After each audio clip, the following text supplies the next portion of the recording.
Welcome in, everybody. Happy Thursday. It's been Happy raining, Thursday.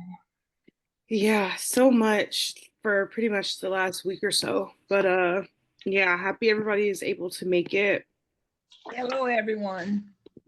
Hi, Miss Hi, Miss Cecilia. Celia. Hello. Hi, Hello. everyone. Yeah. Happy New Year, everybody, because we didn't meet last month. Same to you. Yeah, I hope everybody's 2025 is off to a decent start, even though it's kind of a wild time. Um, but yeah, we're here. Happy Black History Month. Um, so yeah, thanks for joining. Uh, I Don't think, forget to sign in. yeah, I was gonna say, I think a good amount of folks have joined. Yeah, in the chat, there's the link to the sign-in sheet. So yeah, make sure to sign in and check in. Um, so yeah, thanks for screen sharing. Um, yeah, there will be a couple announcements, I think, in the chat today. So yeah, just make sure to sign in and stay up to date for all that stuff. Raven also just dropped the link to today's slides in case people want to follow along also. But yeah, I think we can get started. Um, Yeah, I think before we hop into hellos and everything, I'm gonna pass it off to the interpreters to give instructions. Good evening. Buenas noches. I will read the instructions in English because everyone has to choose a language channel, and then I will go to Spanish. I think you can see the instructions in English, right? In your meeting webinar controls, click interpretation, select the language that you would like to hear, English. And then para los que necesitan esta reunión interpretada al español, una vez de que se activen los canales de interpretación, verá en los controles de la reunión o el seminario web en la parte inferior o la parte de abajo de la pantalla, verá el icono del mundito, haga clic en eso donde dice interpretación, luego haga clic en el idioma que desee escuchar, español o Spanish, y esto es opcional. Para escuchar solo el idioma interpretado, haga clic en silenciar audio original, donde dice MUTE, audio original. Si está en teléfono inteligente, vaya a los tres puntitos y haga la misma cosa. Clic en interpretación, clic en español y luego para silenciar y solo escuchar en español, haga clic en silenciar audio original. Muchas gracias.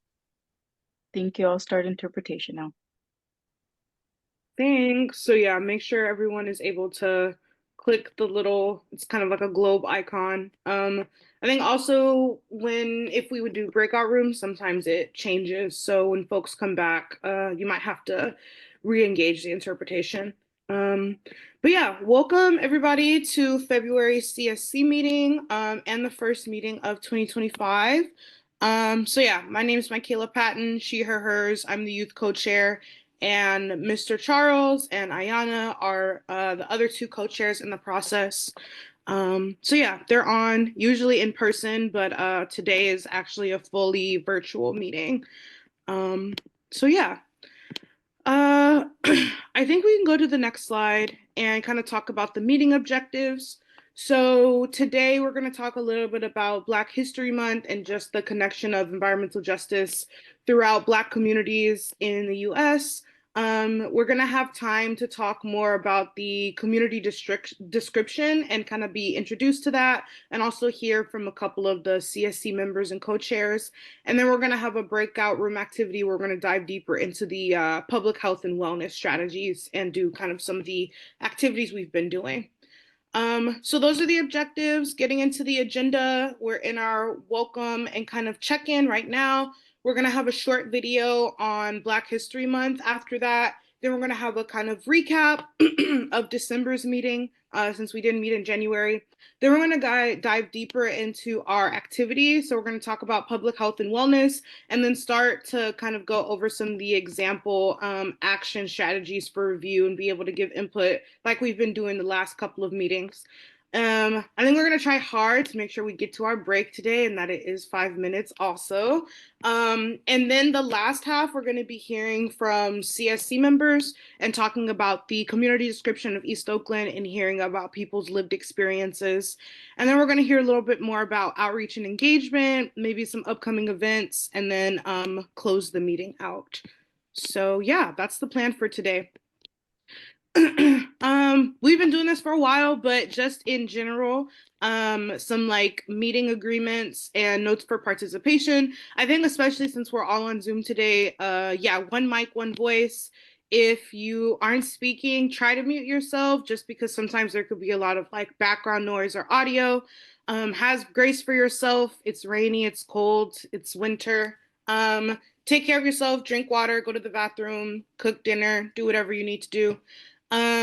Make sure there's mutual respect for everybody and active listening in the chat and in the breakout rooms and when everyone's kind of talking.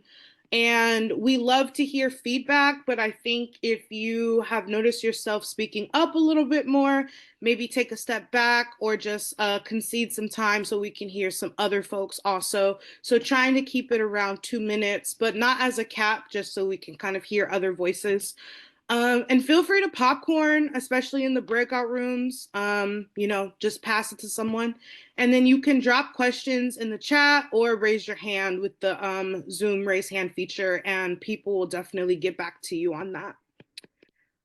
Yeah, I think the next slide, people have already started doing it, but if folks can drop their name, pronouns, and any affiliated orgs in the chat, and yeah, we can say hi to each other, reply to each other, and all that good stuff. So I think that's it for my piece, and now I'm gonna pass it for the timeline section.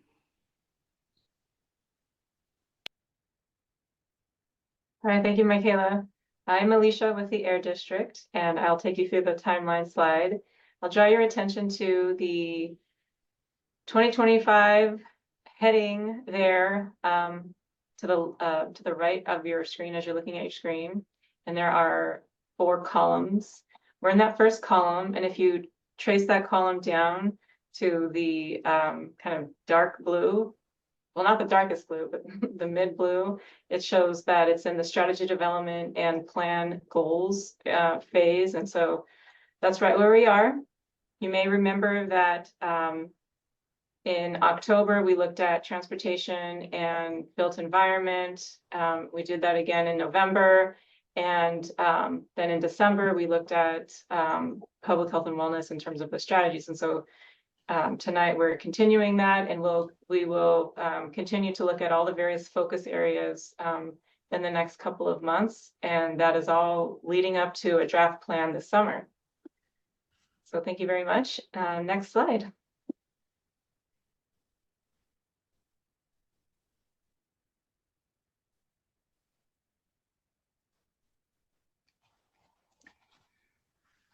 Michaela, will you be welcoming in the Black History Month?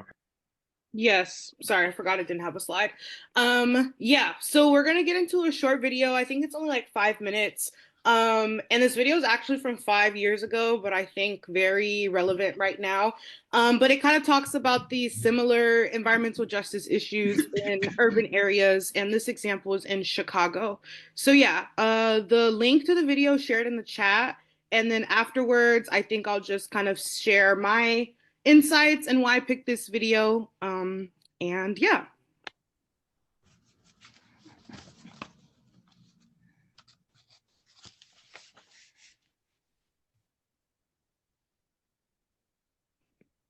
And I think we're trying to open the video.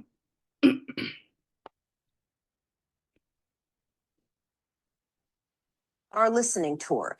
In the race for the White House, for the candidates, it's not just the economy or immigration that they're talking about, but the environment is top of mind for most of them. And that's because swing voters named climate change a key issue, one that could win or lose their vote. And while this green revolution might seem new, it has deep roots in places like the far south side of Chicago, where our special correspondent Joey Chen learned the forgotten history of the environmental justice movement and about the woman who made it all happen. The tears fall hard here, and often, at this Street Smart Memorial to all the lives lost I in a think poisoned community. Did you do most of them? Yeah, I knew Charles visual for the Lance Sr. video. because I know his son, Chili. Stop. He was sick. He died of cancer, I think. The Browns, the Smiths, the Rays, so many more. This is a lot of suffering. This is a lot of suffering. Yes, it is. And which make me more dedicated to fight for a change. Cheryl Johnson remembers many of the names on the wall. She grew up here. You could say she was born into the fight for environmental justice. That's your father. Right, John Johnson. My father, he died in 1969. You were 8 years old. And Yeah, I I was don't know if 6 years Erica old. can hear me because And he contracted lung cancer. The story could have ended there, but for John Johnson's widow, Hazel, who began to see an ugly pattern emerge in her otherwise idyllic Chicago neighborhood. She thought it was the most beautiful place because the yards is kept immaculate and it was a lot of flowers. It was considered the garden spot of America. Altgeld Gardens defies a lot of stereotypes about public housing. Built for African-American veterans returning from World War II, it's now an oasis on Chicago's very far south side. Did you know growing up that you were living in a poisoned environment? No. I never knew until my mother started working on this. By the early 1970s, Hazel Johnson had begun her own search for answers. Because every time my mother talked to someone got cancer. And she was like, why so many people in this area got cancer? And from our personal research, she found out we have 50 documented landfills, 250 leaking underground storage tanks, And more. and over 350 hazardous waste sites. Johnson called it the toxic donut. Hazardous waste, toxic releases, even Superfund sites. One landfill so full, it's actually the highest point of land in all of Chicago. Altgeld Gardens' 2,000 homes were completely surrounded by poison. More cancer than anywhere else in the city. Right, our zip code was 60627, which they said had the highest cancer rate than any other area in the city of Chicago. Armed with the facts, Hazel Johnson set to work building alliances for her community. One early ally was a young outsider who got his start in Altgeld Gardens as a community organizer. He said, people like you make me want to go to law school and come back and help. Because he's understood the struggles that we had to endure. She pressed political leaders for help, and sometimes she got it. By the time her former helper had become President Obama, Hazel Johnson was already recognized as the mother of environmental justice. Did she know that she was such a big deal? Did she know that history would remember her as the mother of a movement? No. That's not why she did it. She didn't believe it. You know, she's just doing something because of about what she cared about.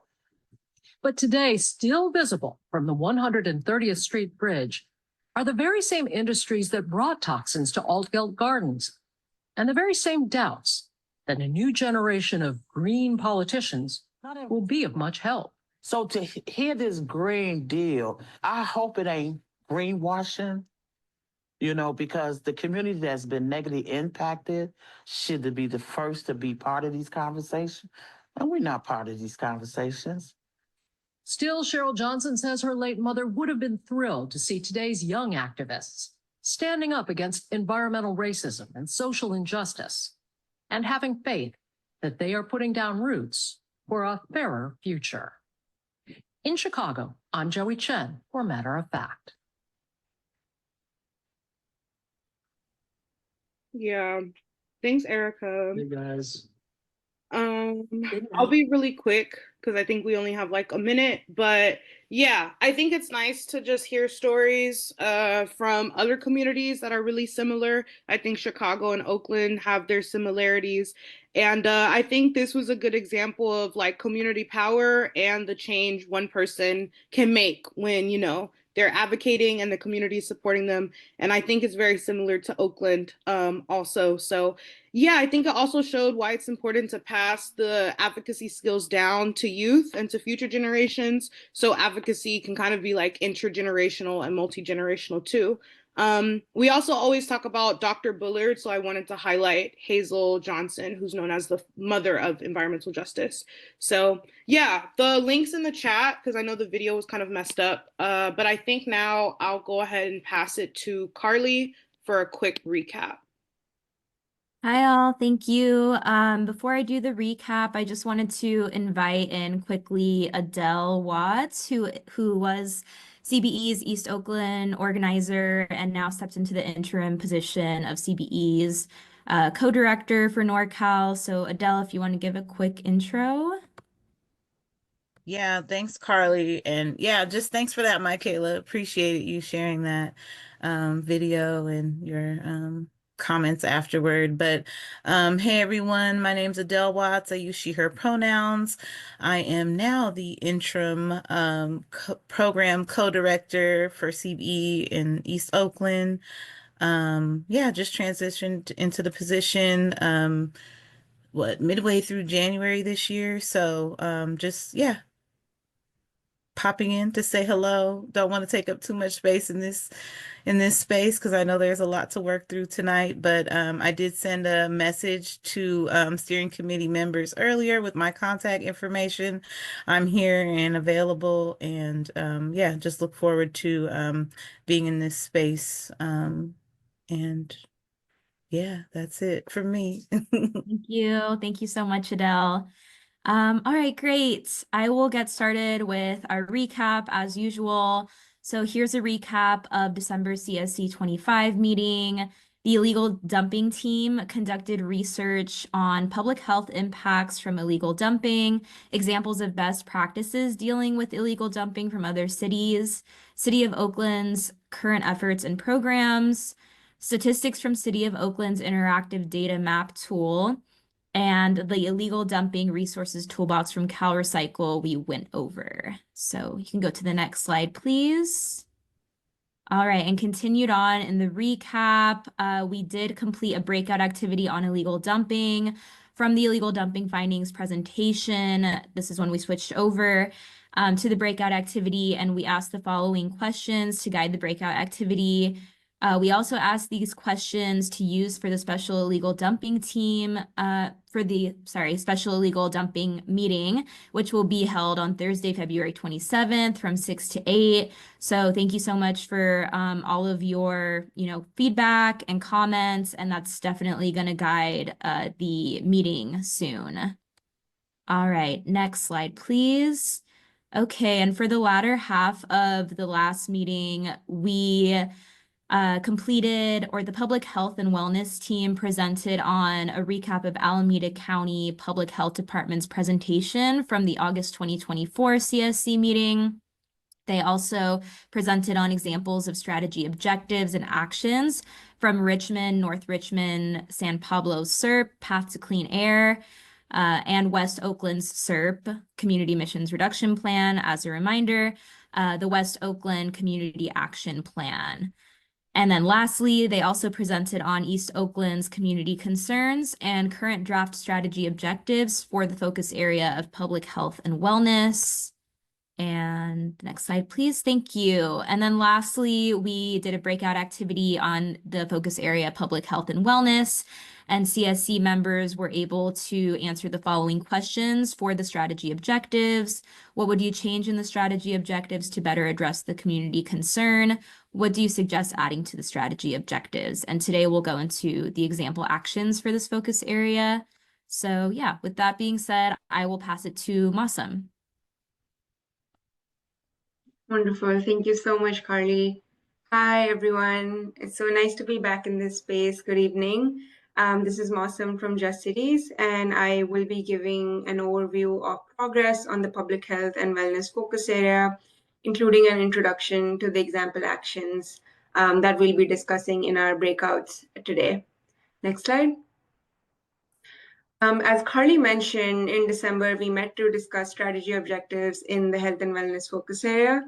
Based on that conversation, we made changes to the strategy objectives as directed by the CSC.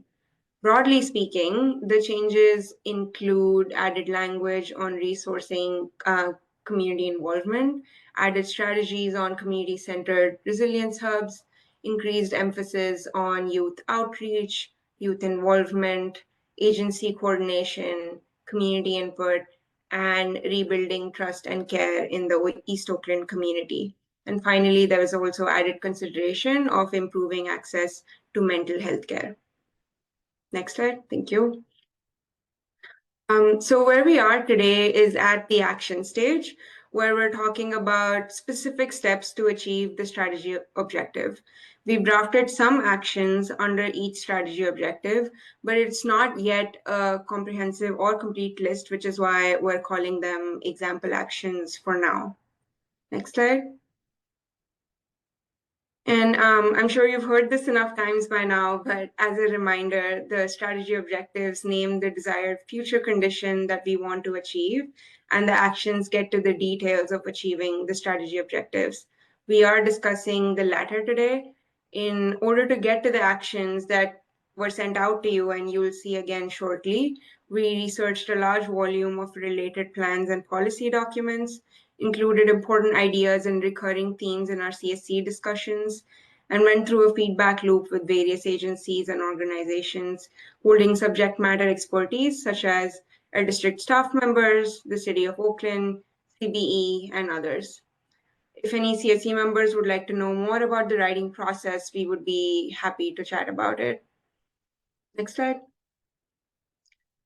So in the example actions document that we'll be reviewing, on the top, you'll see the strategy name, and under that, the strategy objective in the peach colored box that were discussed and revised after our last meeting. Under that, you'll see the draft actions. Each action has a name in bold that captures the theme, and at the bottom, the lead agency is specified. Any notes from the writing team that would be helpful are recorded in the rightmost column. Under each of these actions, there is a little comment box where staff note takers will help you record your thoughts. And I'll take a short pause here for any questions that may have come up before sharing instructions for the breakout rooms.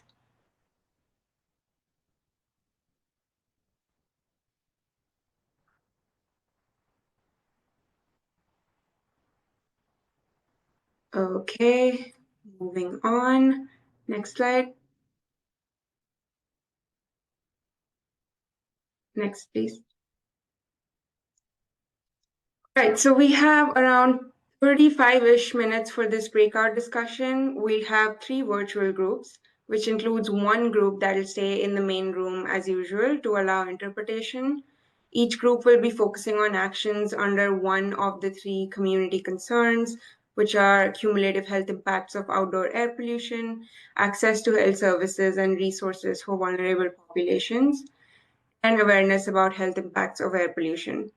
Staff did their best to accommodate interest preferences noted by CSC members who responded to the poll that was sent out, while also grouping by interpretation needs. Participants will join a group discussion led by a facilitator and supported by note takers and other staff. You can share your feedback through group discussion, the Zoom chat, or by using the Google Doc. And after we regroup all together, facilitators will provide a brief report back. Next slide. Within your breakout group, you will be reviewing each action under your assigned strategies and sharing your thoughts with the following prompts. What resonates with you about these actions, and what is something that we have not addressed through these actions? Does that sound okay? Any questions? I think back 1 slide. Okay, so I'm going to hand it off Raven to break us into groups. For participating in a discussion that I'm sure was engaging and insightful for everyone, or at least I hope it was. I will ask all of the facilitators of the groups to give a short report back on the main themes of conversation in the section, and I can get it started. We had a really great discussion on strategies 6 and 7, which focused on awareness about health impacts of air pollution. We got through 4 actions. And generally, we talked about, the importance of repurposing existing empty buildings, unused spaces towards resilience purposes. We talked about what does co-development in certain actions look like and who does that involve. We had a really great conversation on the details of what youth outreach could look like, and what all we could do in engaging schools, incorporating fun and just more interesting ways of engaging people in this process and disseminating information. We also talked a lot about incident response systems, and order event notifications, how those can be improved, the current shortcomings right now. Yeah, we talked about a lot. I can't get through all of it right now, but I'll add anything in the chat if and please feel free to do that for everyone else in the group. And I will pass it to Becca. Yeah, thank you. So yeah, we got through all of our actions, and we did 2 extra ones. For the majority of our actions, we were talking a lot about like the resilience spaces. And I just remember a lot of people talking about language, just around the wordings and just like having questions like, what does this mean? Maybe trying to clarify it, maybe take certain words out or leave them in and add another word to make it more inclusive.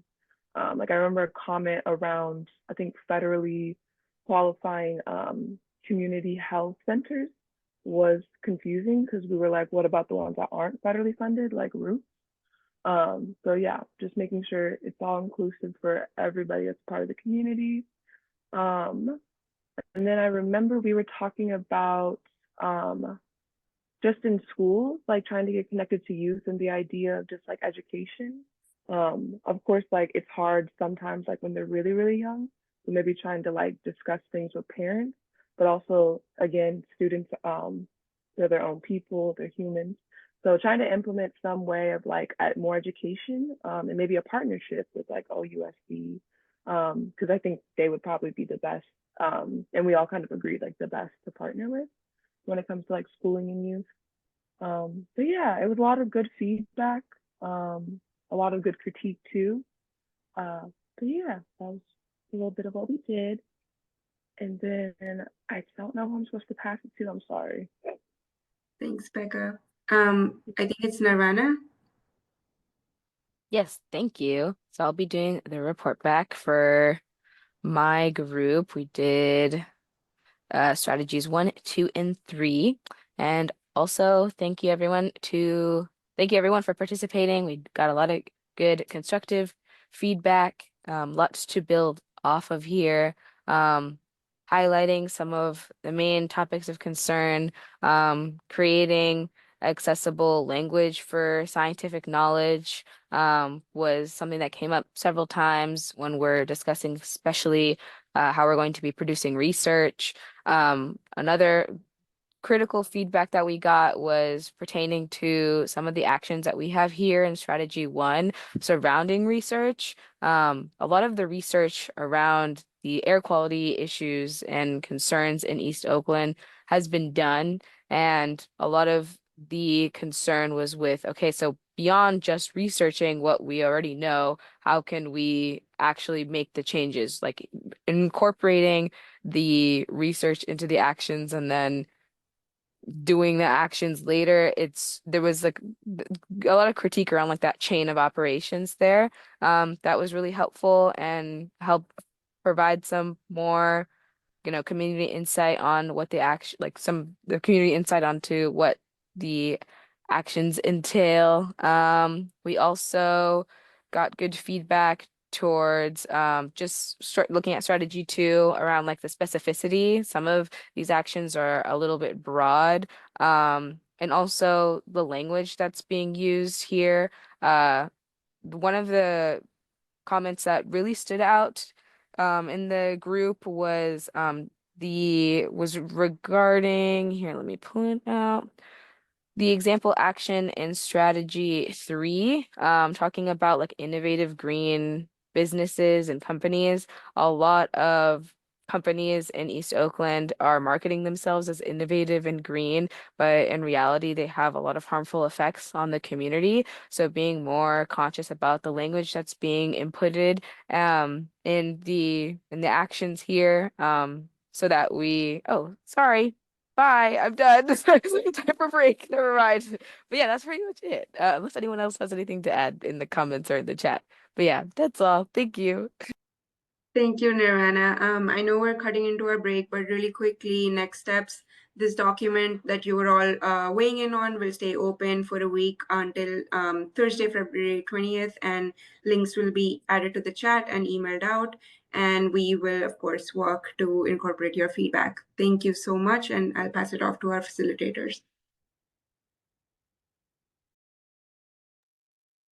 All right, thank you, everyone. So I think we only have about 2 minutes left of break. So take 2 minutes and then we'll come back at 7:22. All right, everyone. Well, we're back. Sorry for that super quick break.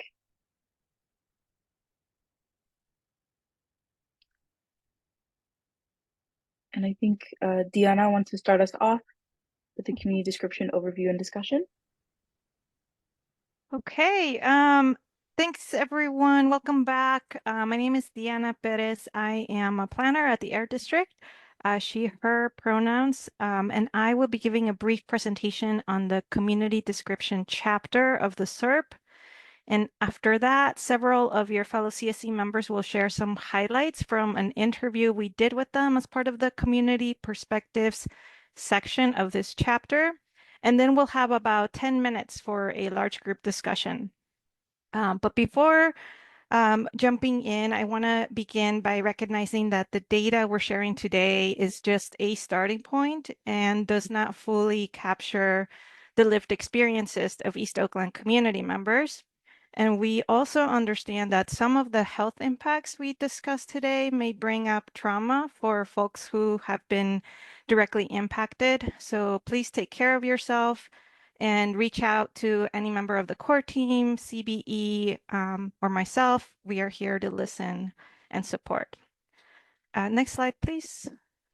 So today's discussion is an opportunity for the CSE to shape the community description by providing your direction and content. We also want to ground this discussion in the principles of environmental justice, which are part of the principles that guide this development of the SERP. Principle number 7 reads, environmental justice demands the right to participate as equal partners at every level of decision-making, including needs assessment, planning, implementation, enforcement, and evaluation. So what this means for the community description is that as members of the community steering committee, your input is essential in making sure that East Oakland is accurately and meaningfully represented in the SERP. Next slide, please. So what is the community description and why are we doing it?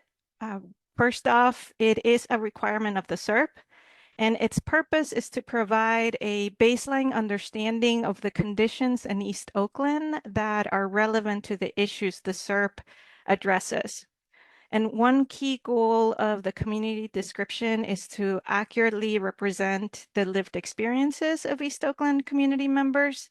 So to help us achieve this, the chapter will include the direct perspectives of CSE members who you'll hear from in a few minutes.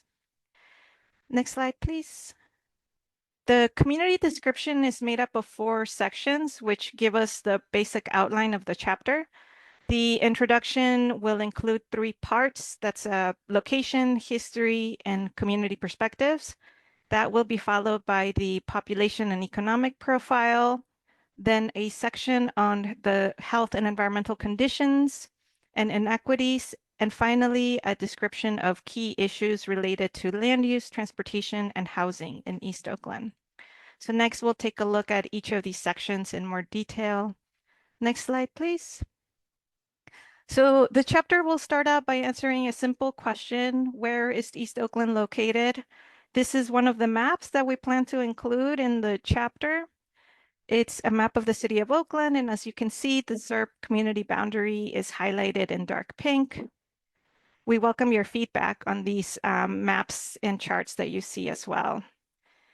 And next slide, please. So the history section of the community description will show how past policies have shaped racial inequities and pollution burden and health outcomes in East Oakland. Our goal is to show that today's environmental injustices aren't just caused by recent actions or lack of action, but come from a history of systemic racism in urban planning. And at the same time, we want to highlight the long history of resistance to these policies in the form of environmental justice and civil rights activism led by Black, Indigenous, and immigrant communities in East Oakland. So one notable example is the Oakland Community School, which the Black Panther Party created in East Oakland in response to the underfunded and racially biased public education system. So these historical facts on the slide are just a few examples of the types of information that can be included in this chapter. And when we get to the discussion, we want to hear from you what historical events or local histories are important to include in this section. Next slide, please. So the population and economic profile helps us understand who lives in East Oakland and what economic challenges and opportunities exist in the community. Some of those key indicators we look at are race and ethnicity, the age distribution to understand how many young people, adults, and elders live here in East Oakland, unemployment rates, educational attainment, and poverty levels to help us understand what are the economic struggles that community members are facing. Next slide, please. So this is an example of the demographic data that can be included in the community description. The chart shows the racial and ethnic distribution in East Oakland. That's the bars in green, Alameda County in purple, and the Bay Area in blue. It reflects what you already know, which is that East Oakland is culturally vibrant and racially diverse. And as you can see from the chart, East Oakland has a much higher proportion of Latinx and Black residents compared to Alameda County and the broader Bay Area as a whole. Next slide, please. The community description will also highlight health conditions linked to air pollution, and it will focus on inequities related to pollution burden.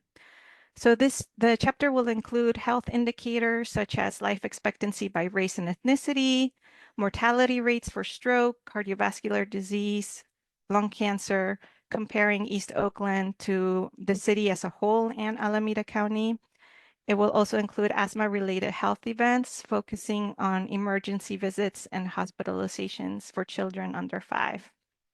The data will come from Alameda County Public Health Department and the Oakland Unified School District. And this section of the chapter will also highlight environmental inequities by using tools like CalEnviroScreen and the Healthy Places Index to show disparities in pollution, in exposure to pollution compared to other areas in the region. Next slide, please. So this section looks at how land use, transportation, and housing work together as social determinants of health, highlighting their impacts on air quality, pollution exposure, and health outcomes. And it will also include findings from the Social Pinpoint Community Mapping Project. Next slide, please. Now I am happy to set the stage for CSE members to share highlights from their community perspectives interview. A little bit of background on the project. The interviews were done in the fall of 2023, so that's quite a while ago. They were an opportunity for CSE members to share their personal connections to East Oakland and how air pollution has affected them and their community. CSC members also shared their thoughts on how community leaders, agency partners, and the public can work together to reduce emissions and improve health outcomes. So now, if we can go to the next slide, I will pass it over to Miss Cecilia Cunningham to share her highlights from the Community Perspectives interview. And after that, she'll pass it to Miss Ayana, and we'll continue from there. So, Miss Cecilia, are you ready?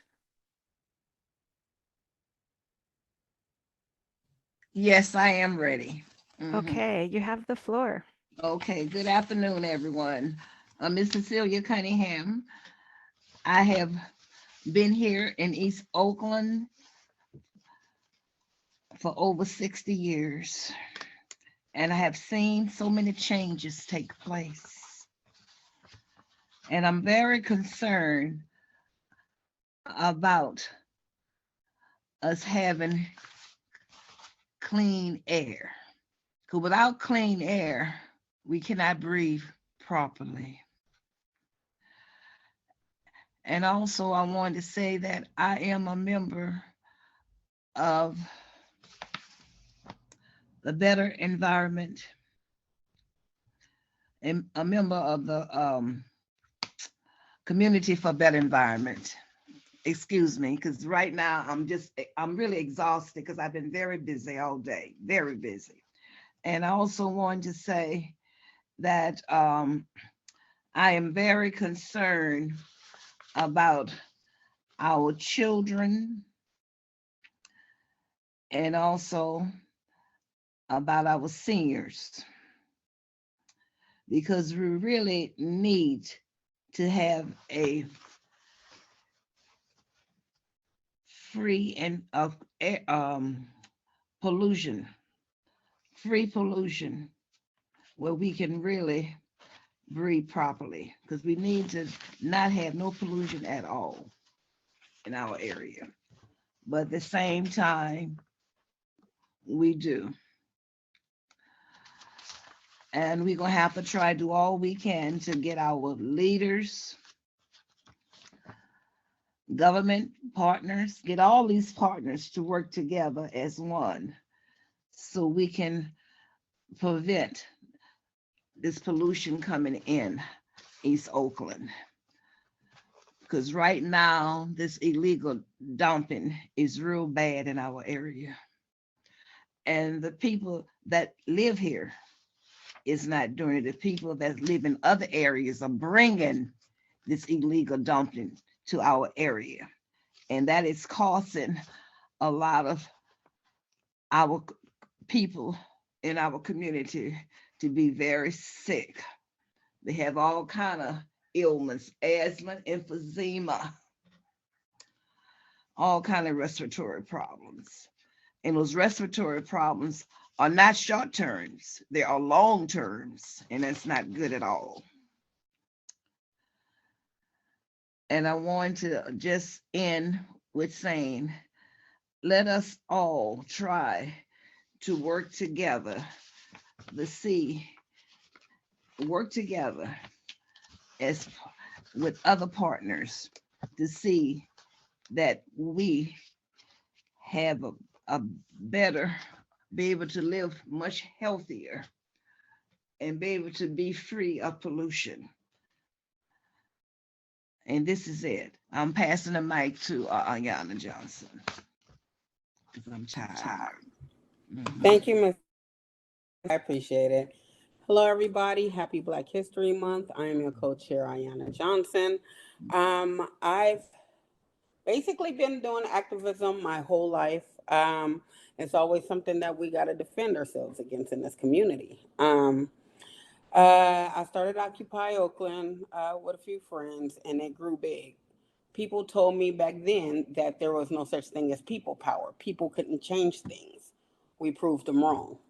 Now I want to try that in environmental justice.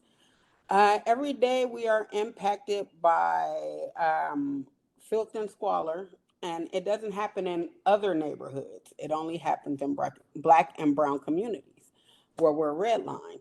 And the reason is because we're not educated about the possibilities of what we, on how to move mountains. But that actually, that is a possibility. But we don't know that. So the reason that I did this for my people, for my family, and for my friends is so that we can find a way to move those mountains. So just having you guys here and at the meetings and putting your input, we're closer and closer to that goal. So just being around you guys gives me motivation and enthusiasm enough to keep pushing. I'm old now, I'm 43, and you know, at a certain age, you want peace. But unfortunately, we haven't reached our goal yet. So I really wanted to take this time, instead of going to perspective, to thank everybody for being here. I know we have jobs, we have kids, we got bills, we got a new administration, we got a whole lot of things that are changing every day in our lives. We losing people. So just so just thank you guys for being here. I love your input. I love your enthusiasm. If we can have more of that and be more action oriented in this organization and with our committee, that we will definitely move mountains. So I just want to say power to the people. Is nothing like it. People power always. And I'm going to turn it over to Marina.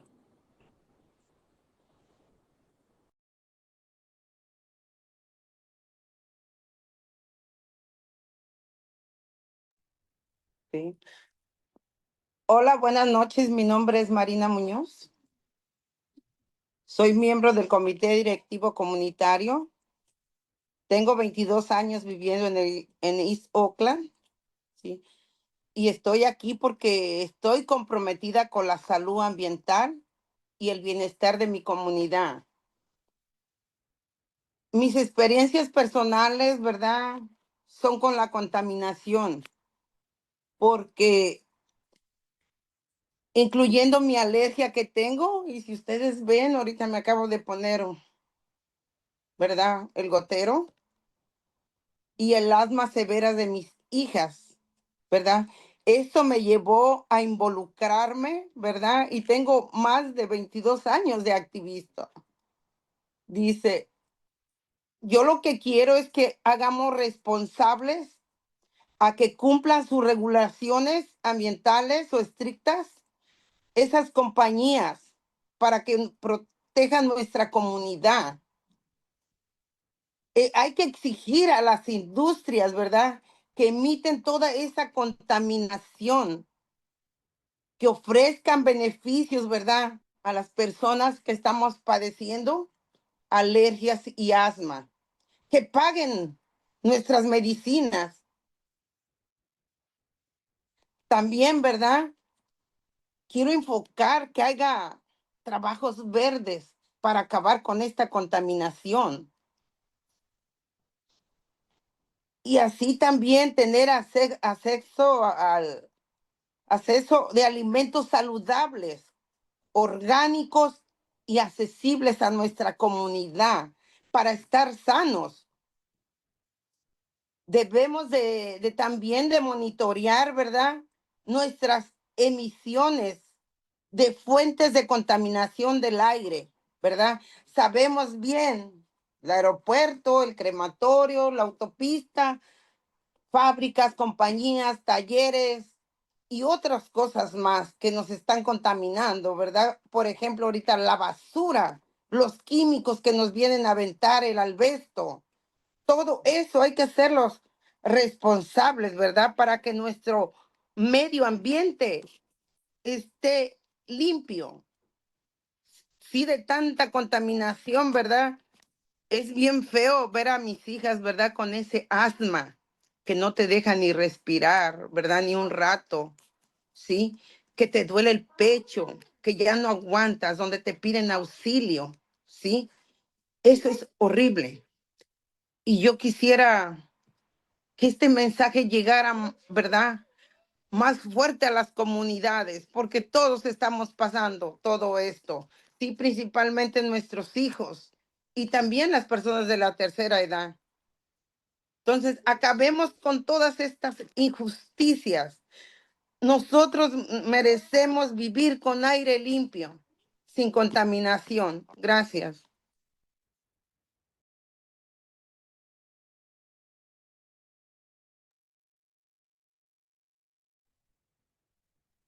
And Yeah. Michaela.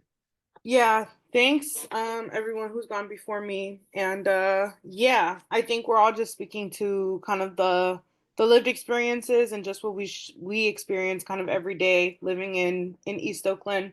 But yeah, I wasn't involved in the community interview process. I think it was a little bit before I became a co-chair, but yeah, I was happy to be proposed by my other co-chairs to kind of talk a little bit. But yeah, I've been doing environmental justice work since I was in high school, since I was 16, and it's been almost 10 years now. So yeah, it's kind of wild. I moved to East Oakland when I was in high school, and then I went to college a little after that. And I remember taking a class that talked about redlining and just how intentional urban planners and city governments were in like making sure our communities did not have equitable access to resources, you know, compared to other communities like the Oakland Hills or even like Montclair or Piedmont, who like pretty much left Oakland. And I think all of this just really reinforces that anything is possible and, you know, anything can happen if there's just enough people power and advocacy and resources to go to it.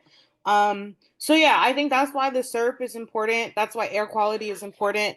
People in our communities literally aren't living as long. They're not as be able to be with their families as long or have memories, be with their grandkids, or just live life in general compared to our white, wealthy counterparts who honestly only live like less than 10 minutes away sometimes. So I think it's really important. I think these processes are super important to mobilize the community and also make sure we're pushing on the right like power levers. So the air district, making sure we know who's the lead for all of these strategies that we're doing so we can actually fight and, you know, go to air district meetings or city council meetings or county meetings or whatever that is to really fight for our communities. But ultimately, you know, I feel like this process we really shouldn't even have to ask for because when you drive through Berkeley or Montclair, you know the difference. I think we all know the difference and feel it. So we're just asking for kind of like the same things, not even necessarily better. So yeah, I think it's been a great couple years, and I'm really happy we've gotten more into kind of the strategy development and community input. Um, so yeah, I think I'll go ahead and pass it to Mr. Charles. Thank you, Michaela. And you said that some of the people live 10 minutes away, but they live 15 years longer from the difference between the flatlands and the hills. My name is Charles Reed. I go by Mr. Charles. I'm co-chair, one of the co-chairs of this CERP. I'm also the founding director of Lifers Leaving a Legacy. And the legacy I want to leave is one of resilience, one of resistance, and one of accomplishment. When I left the streets in 1986, the war on drugs was just raging in Oakland, California. When I came back home in 2017, after doing 31 years in prison, I came home to a city full of hopeless, homeless people. And that's one of the things the war on drugs has done to our communities. It decimated our families, it destroyed our churches, and it impacted our people in a way that hasn't even been recognized yet. And so when I came home and I saw that, all I wanted to do was help. And I walked into an environmental justice meeting with Miss Margaret, and so far I've never left. Um, while I was in a car accident, my neck was broken in 4 places, and a week later, from my hospital bed, I was trying to stake my claim for the CAC, and I was allowed into the CAC, and I did great work there. But what I'm saying is that the spirit of the people, the resilience of the people, can never be broken by tyranny, and it can never be broken by disappointment, because the hope that we have will always prevail. For me, having done 31 years and never knowing when I was coming home, but never losing hope and always staying strong and knowing that when I came home, I was going to make a difference, I've had that opportunity. And so when I fight with the same spirit that I fought to come home with. That's what I fight for my community with. And so people might say that I seem a certain kind of way. It's because that spirit in me won't die. That spirit for my community won't die. And that means I have to fight as hard as I can fight. Otherwise, the legacy I want to leave will never be left. And that's how I live my life. And I hope that people can appreciate that and understand that, because it's not for my own self gratification, it's for my redemption, my soul's redemption. That's why I fight as hard as I fight. Not only for me, but for my people. Because if we can't bring ourselves together to fight the tyranny that wants to destroy us and divide us and crush us, it's all our own fault. That's why we have to be active in this fight. We can't sit back in our chairs. We have to get out in the streets. We have to be willing. We have to be willing to give the full maximum effort for our freedom, because that's what we deserve. And I'm telling you, if we don't fight for what we deserve, we'll never get it. And now I'll pass it off to Gabrielle. Hi, thank you. And thank you, Mr. Charles, for that. So yeah, hi. So I've lived here since 2015. I moved here when I was pregnant, and I got involved with environmental justice. Uh kind of well, sorry. Gather my thoughts. I have a really bad cold. I have bronchitis for like the fourth time this year, so bear with me. I'm trying to keep my thoughts straight. Okay. I moved here when I was pregnant. My asthma got way worse. My kid, when he was a baby, had really bad asthma. Um and um and that really has like kind of I got involved with environmental justice slightly before I realized what was going on, and that's how I learned about it. But that put a lot of the health issues I've had since I moved here into context. And then I learned about the life expectancy, how people living up in the hills live 15 years longer, about the history of redlining. I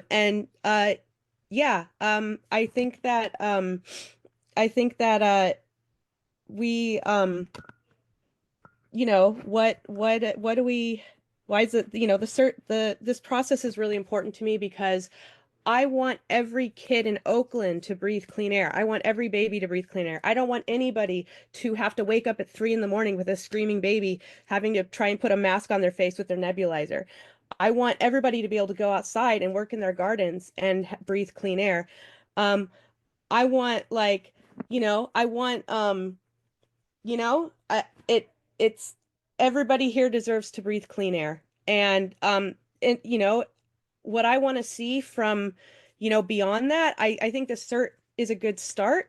Going forward, I think we need to radically rethink the sort of bureaucratic actuarial way that we look at human lives, the way that we do these regulations, the way that like suffering is wound up in and obscured by like paperwork, the way that racism and like destruction of lives is hidden. And I want there to be more transparency. I want us to like plainly talk about the implications of things. I really want the air district and like the government and all, I want there to be a lot more I think it's going to take a radical reshaping of how we do things here. And it's not going to be enough to just kind of slightly improve things. I would like to see like just dramatic change, and I think that this is a good start, but I hope that there will be more, and thank you. Yeah, that was so powerful to hear from all of you. I wish we had time to hear from each and every CSC member thank you so much to our CSC members who shared, lended your voice. I will open up the floor to the large group. I think we have a few minutes. What are, from what you've heard today, what has stood out to you? Yeah, I'll open up the floor.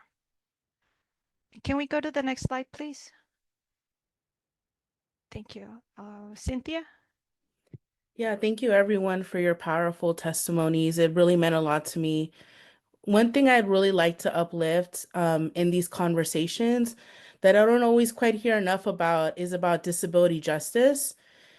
For someone who could experience asthma or any of these chronic illnesses in our environments, in our homes, our schools, disability and disability rights and justice is intersected with that. And so I just want us to really lean into that understanding, to be a little bit more mindful of it. We not all of us are in the streets every single day, but it doesn't mean we don't care about what's happening. So I just want to say I've been with y'all since the beginning. You've heard me complain, you've heard me laugh, you've heard me cry, you've heard it all, right? And as we move forward, I really hope that we can understand that disability justice is very much interlinked with the environmental injustices that we are experiencing as CAC members. Thank you.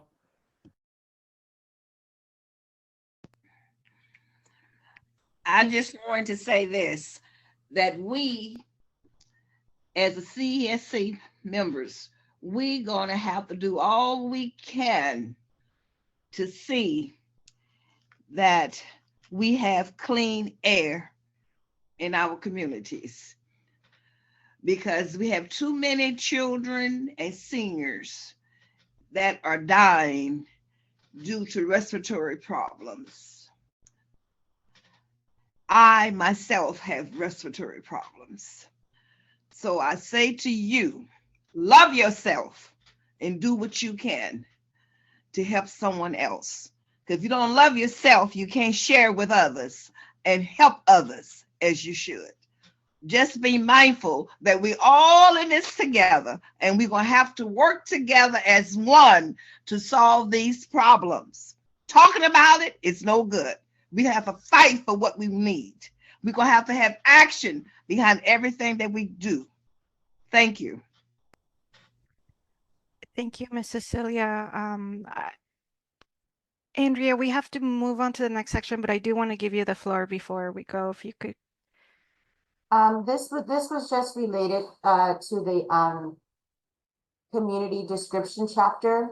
It might be helpful to add a page with stats for infrastructure, like how many schools we have, how many parks, how many financial institutions, retail, churches, nonprofit businesses, just for people not in Oakland to get a sense of what's going on here.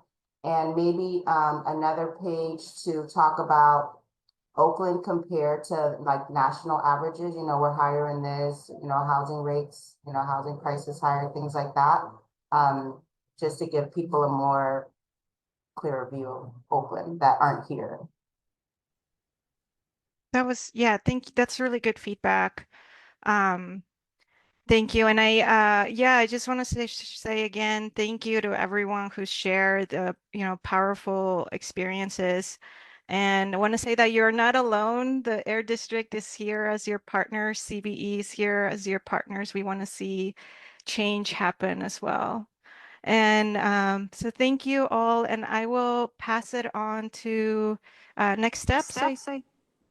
Right. And Diana, before we move on, I want to thank you for facilitating. Thank you for your positive energy. We appreciate that too. Thank you, Ayana. Thank you, Diane. Thank you, Diane.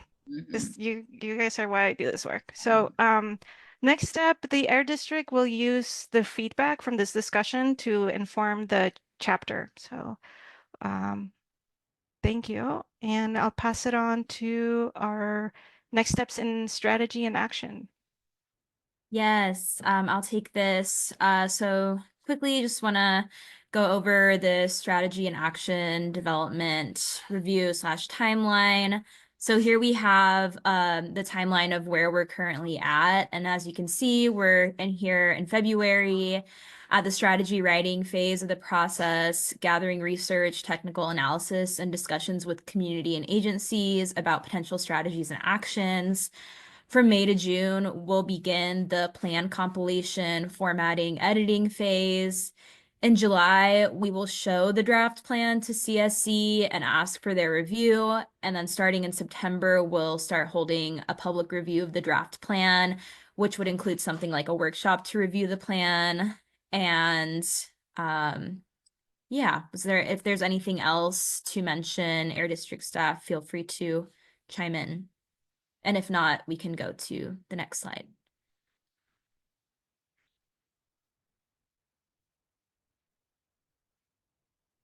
All right, and I'll pass it to whoever's closing out tonight's meeting. And that would be me. So for our meeting and next steps, our next meeting will be Thursday, March 13th, 2020. What the heck is 2024? We in 2025, y'all. And so please make sure that we fill out our post-meeting survey.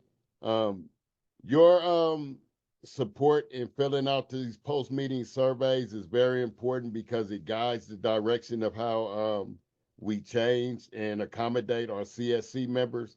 So please, everyone, take the time to fill out that survey. And I would also like to say that on February 22nd, Lifers Leaving a Legacy will be having our first annual Environmental Social Justice Summit. And we would love for every CSC member to be able to participate. It is in person at Tasa Faranga, and it will be for from 10 till 4 p.m.